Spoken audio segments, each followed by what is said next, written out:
Урматтуу көрүүчүлөр, мына өзүңүздөр көрүп аткандай бул имараттын үстүндө «СОС помогите» деп жазып турушат. Эмнеге дегенде, бул жерде жашоочуларды, канча бир квартирада жашаган адамдарды бул жерден күч колдонуу менен чыгарышы мүмкүн деген азыр бейрасмий маалымат бар. Бул жака мынакей МЧСтин өзүнчө бир экипажы машинасы келип, андан тышкары кайгылуу милициясынын машинасы, андан тышкары мынакей милицияныкы, андан кийин тез жардам мунасы да келип токтоп турат.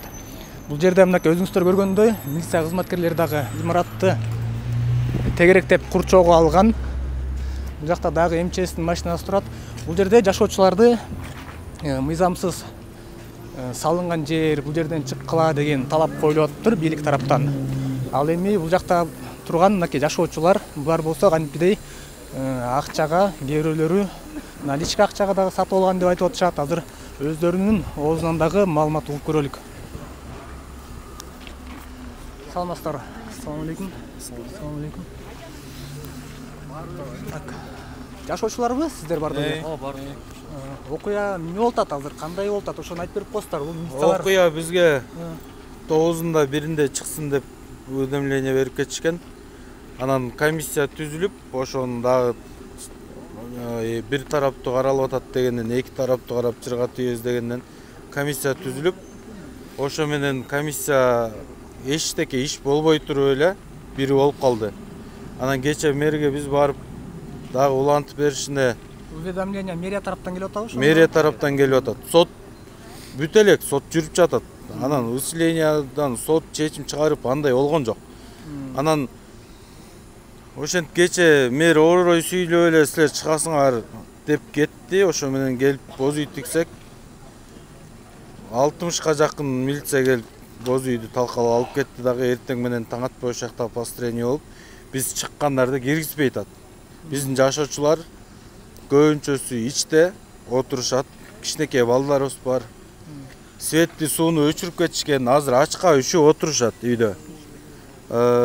Биз эшикте турабыз, кире албай мына. Эртең мененки 8-ден бери эшикте турабыз. Бул тегеретте эмне жаап да салды да, Тегеретте отцепленияга алып, азыр темирлерди алып келип, эшиктерибизди сварка менен варить этип салышты. Бул окуянын кичине эртерээк алдын ала баштасак да, мэриянын кандай тиешеси бар бул жерде азыр? Эч кандай тиешеси жок. Мэриянын эч кандай тиешеси жок. Мэрия убагында өз ишин так аткарган эмес. Ушул жер жашыл китеп болуп 49 жылга берилип, андан кийин дагы бир аренда кылып, менин угушумча ошо дагы 3 жылга берилип, ошо менен 51 жылга берилип кетип аткан нарушениялары бар. Анын кагаз түрүндө далилдеп да бере алабыз. Анан биз жашап атканыбызга 2 жыл болду мисалы үчүн. Анан баарыбыз акчага алып ушул жакта күйүп атсак, мэр келип, силер баскынчысыңар, силер Талипова силерди алдап сатып ийген, ошондон алып алгыла акчаңарды деп кыйкырып атат. Азыр эми Талиповадан ала албайбыз. Жашообуз аябай кооптуу болуп атат. Ушинтип элдердин баары тең стрессте. Бул жерде ошондо сиздер мэриядан эмес, башка тараптардан сатып алгансыздар да батирлерди? Биз квартал стройдон сатып алганбыз. Квартал строй ошол жакта кожоюндук болуп жүргөн. Биз алгандан эле 2 жылдан кийин могу Нуржанат ЛТД деген компания бул меники болчу деп чыгып келип атышат. Анан эми биз көрбөй, билбей калыптырбыз деп 2 жыл бою билбей калыптыр. 60тан ашык семья жашайт азыр бияктан. Асты балдар үшүп, тоңуп кетип атышат. Туугандарыныкына, досторунукуна кетип атышат. Ошол. Сиз айтып коесузбу окуя тууралуу? Сиз дагы бул жерде жашоочусузбу азыр? Мен дагы жашоочумун. Биз ушул жерде ушул кошуналар менен 2019-жылдын аягынан баштап 2021-жылдын аягына чейин 2 жыл ичинде сатылып алган үйлөр да буларчы. Анан ошо кошуналарыбыз баарыбыз эле ушул үйлөр салынып атканда кирип чыгып эле жапжашнакай эле көрүп эле үйдүн мунусу бүтүп атат, тигинси бүтүп атат деп ушинтип көрүп эле жүргөнбүз. Анан могул здание турбайбы? Ушунун 3-этажында жана бизден үйдү талашып аткан Нуржанат ЛТДнын офиси бар болчу. Анан ошол могул зданиянын аркы башында болсо охранасы турчу, Нуржанаттынчы. Анан ошолор биз үйгө кирип чыгып көрүп сатып алып атканда сопсонун эле ошолордун баары көрүп эле турушчу. Анан биздин билишибизче бул үйдү Нуржанат ЛТД 3 миллион доллар салганбыз дешип атат. А в итоге 3 миллион эмес, биз өзүбүз ар бир кагазды бирден аңтарып теңтерип изучать эте берип, бул жерге 2 миллион 700 миң доллардай салынган. Анан ошол бирок ошончо акча салынса дагы ошол акчага үй бүтпөй калган. Ошол учредительдердин Кыргызстандагы өкүлдөрү ортодон өздөрү жеп коюшкан ал акчанычы. Анан өздөрүнүн аркасын жабыш үчүн анан Талипованы таап келишкен. Бул стройкага Талипованы таап келип киргизишкен. Стройка 2019-жылы эле бүтүп элге берилиш керек эле. Анан ошол 2019-жылы бүтпөй калганда арабтар буларды кубалап баштаганда айлалары кетип, анан кийин Талипованы таап келип киргизишип, аны Талипованын мошенница экенин, мурда отуруп чыкканын билип туруп эле келип туруп стройкага киргизишкен да. Они хотят обогатиться за счет народа. Компания өздөрүнчө айынан ушунча ал эл талаада калып атат. Ооба. А бул эми имараттын светин, электр энергиясын кыркып кеткенине канча болду? Эртең менен саат 8:30-9:00 кыркышкан. Ошол бойдон элдин жарымы эшикте жүрөбүз мына минтип эртең менен 8:30-дан бештеп. Квартираңыз канчанчы этажда? 8-этажда. Үйүңүздө дагы барбы балдар, кичинекей балдар, кыздар? 3 балам бар. Алар ичинде? Ичинде. Сиз кире албайсызбы? Киргизбей жатат. Мен канча жол бардым, жалбарып чай киргизип коюн, тамак киргизип коюн деп киргизбей коюшту, турабыз ушул жерде. Канча жаштагы балдар? Балдарым улуулары чоң, бирөөсү 22-де, бирөөсү 17-де, кичинекей кызым 3-тө. Дагы бул жерден кичинекей баласы менен калгандар барбы? Бар. 7 айлык баласы. Эжем баласы бар, инвалид баласы менен азыр үйдө да. Эжеңиздин баласы инвалид. Канчанчы этажда ал? 9-этажда, 13 жашта. Баса албайт, тамак жей албайт өзү. И постоянно дары ичип турат. Ал жакта эми карагандардан барбы ичинде? Эжем баласы бар, 4 баласы менен эжем үйдө. Бирок азыр мен тамак алып келсем киргизбей жатышат. Тамак алып киргенге дагы возможность болбой атат, киргизбей жатат. Ошондо бул милиция кызматкерлери? Милиция кызматкерлери киргизгенге. Курчоосунда эмне себеп болуп тур? Бул жерден выселение кылыш керек болуп атат. Жок. ОВД начальниктеринин буйругу мененби же кандай? Мэриянын чечими менен келишти. Шет мэриясынын буйругу менен эле. Дагы сиздин дагы балаңыз бар билесизби? Мына Азиз кыз бул, полностью биринчи группадагы инвалид кыз. Саламатсызбы? Мен атым Айжан. Биринчи топтогу майыпмын. Ушул үйдү 2020-жылы алгам, февраль айында. Мен келгенде ошо квартал стройдон сатып алгам. Мен бирок эми барганда ошо ярданистер эмелер баары эле жүрүшкөн да, тил билбегенин эметкен жокпуз. Асыл менен эле сүйлөштүк, Талипова менен. Мен келип, ошо февралдан мартка чейин, ковид локдаун болгонго чейин 1 айдын ичинде 9-этаж полный курулду. Ал жери каркас эле турчу. 1-этаждын эме айнектери жок болчу. 1-2 этаждардын айнектери курулду. Анан тышкары, тышынан дагы бир сыйра эме кирпич мындай берилди да. Көп эле өзгөрүү. Мен мисалы үчүн Таласта жашайм. Таластан улам сайын келип көрүп аттым да. Кандай өзгөрүүлөр болот. Бул жерде азыр сиздин дагы батириңиз ичинде, анан сиз дагы кире албай атасызбы үйүңүзгө? Биз батиристи киргизбей жатат, ооба. Башка барарга жериңиз барбы, жокпу? Жок, биз Таластан келип турабыз.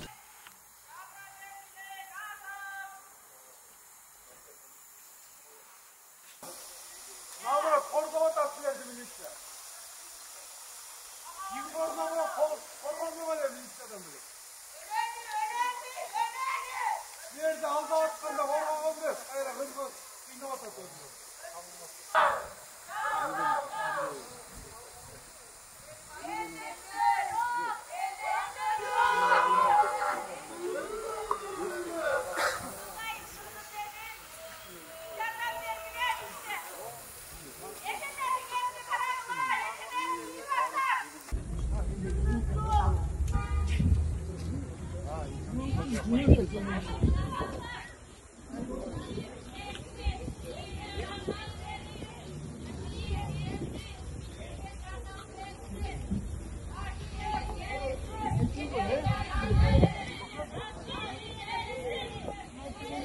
Бул жакта үстүндө жашоочулар кыйкырып атат. Алар деген Жапаров келсин, элге жардам берсин, Ташиев келсин, элге жардам берсин деп кыйкырышууда. Анткени бул имаратты бул жакта жашоочулар убагында сатып алышып, бул жакка кирип жашап башташкан. Андан кийин гана Бишкек мэриясы тарабынан өкүлдөр келип бул жер мыйзамсыз салынган, бул жерден чыгып кеткиле деген билдирүүлөрдү жараткан. Бул жакта жашаган тургун үйдүн ичине шамдарды киргизүүгө аракет кылып атат. Шам киргизүүгө мүмкүн болобу, мүмкүн болбойбу азыр. Бул азыр эми ичине киргизгенге уруксат берет дейсиздерби? Уруксат берет дейсизби шам киргизгенге ичине? Азыр жана биз тамак берсем мен жетиспей коюштур жака. Азыр му 7 айлык балам бар, анан берип көрөбүз, бирок жетиспегенге аракет кылып атат. Мен болгон 2 бала бар.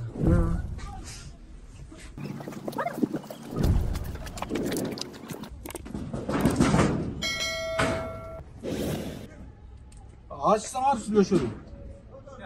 Мен жетилдим.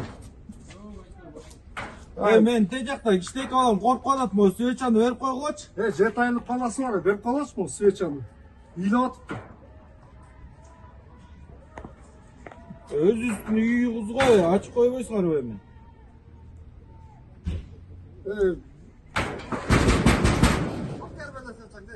Берип койгулачы. Баласы ыйлап атыптыр, умуркай баласы. 7 айлык бала. Мына 5-1ге жана 5-5. Таң аткыча кетип де, ал караңгыдан коркуп кичинекей бала. Көргөнбүз, бул бирөө эле канча көчөдө турдум. Берип койгулачы. Баарын бере берчи эми. Брат, кичипейилдикке эмне болот эми? Бербейсиң. Адамсың да, берип койсоң.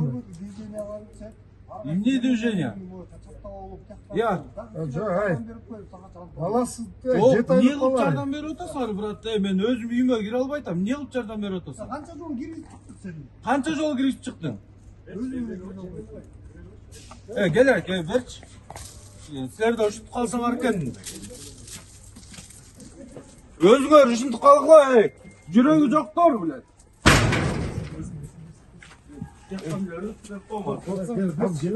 Душмандар, билет, кыргыз келгенди унутуп калдыңар,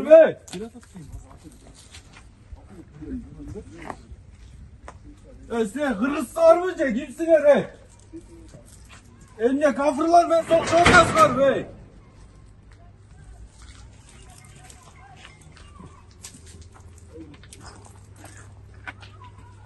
Урматтуу көрүүчүлөр, бул жак жергиликтүү милиция кызматкерлери менен курчалгандыктан бул жактын тургуну үйүндө 7 айлык баласы бар жана аны кароого ичинде дагы электр энергиясы кыркылгандыктан ал үчүн шам алып кирүүгө суранган. Бирок тилекке каршы бул жерде шамды дагы алып кирүүгө мүмкүн болгон жок. Урматтуу көрүүчүлөр, азыр бул имараттан жашоочуларды акырындан чыгарып башташты окшойт.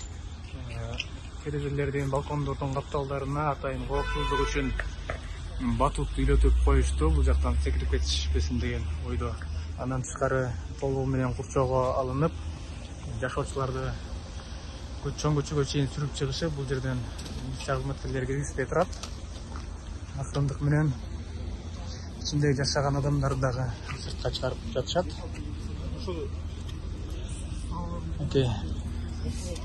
Бул жактагы чыгып бараткандар ушул үйүнөн чыгарылып жаткандар болсо керек. Кандай комментарий берет экенин да көрөлү.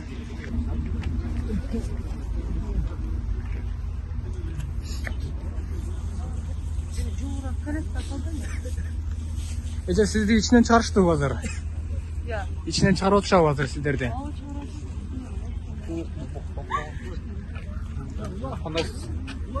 Жатайын сайттан келгенбиз, кандай комментарий берип коесуз? Ичинде абал кандай болуп атат азыр?